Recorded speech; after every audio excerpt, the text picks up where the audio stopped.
Abad kənd yolundan bəlli olar deyiblər. Təəssüflər olsun bu Kəlamın Kürdəmirin Təklə kənd yoluna heç bir aidiyyatı yoxdur. Çünki sakinlər uzun illərdir ki, yolsuzluq sarıdan əziyyət çəkirlər. Ümumi uzunluğu 6 kilometr olan kənd yolundan kəndin təqribən 500 nəfər yaxın əhalisi mütəmadi olaraq istifadə edirlər. Sakinlər bu acınacaqlı vəziyyətlə bağlı dəfələrlə aidiyyatı qurumlara müraciət etsələr də bu günə qədər onların səsinə haray verən olmayıb. Ən böyük problemimiz yol problemidir.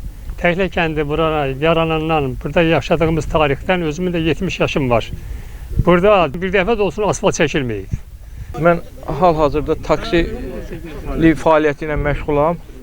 Bizim bir yol barədə yolumuz çox bərbad gündədir. Maşınlarımız tez-tez sıradan çıxır. Bizə də asfalt çəkilsin. Biz ömür boyu biçimimizin vəsaitindən bir daş tökürük, yol bərpa edirik.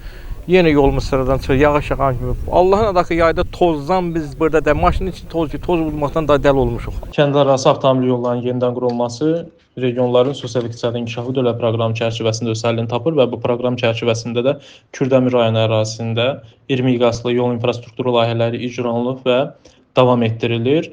Proqram çərçivəsində cari ildə Bakı-Ələt-Qazax-Gürcüstanla dövlət sərhədi magistralının Sığırlı, Ərşəli, Muğanlı, Xınıslı kəndləri və Kərar qəsəbəsi ilə birləşdirən avtomobil yollarının yenidən qurulması tərəfimizdə nəzərdə tutulub. Qeyd etdiyiniz yolun yenidən qurulması isə gələcəkdə dövlət proqramı çərçivəsində öz həllini tapa bilər. Qeyd edək ki, Təklə kəndi yaranan gündən bu günə kimi kəndə heç vaxt asfalt örtüyü salınmayıb. Sakinlər onların kənd yoluna asfalt örtüyü salınacağı günü səbirsizliklə gözləyirlər. Elvin Qudratov, Aqil Əsədov, Bu Gün İnformasiya proqramı üçün.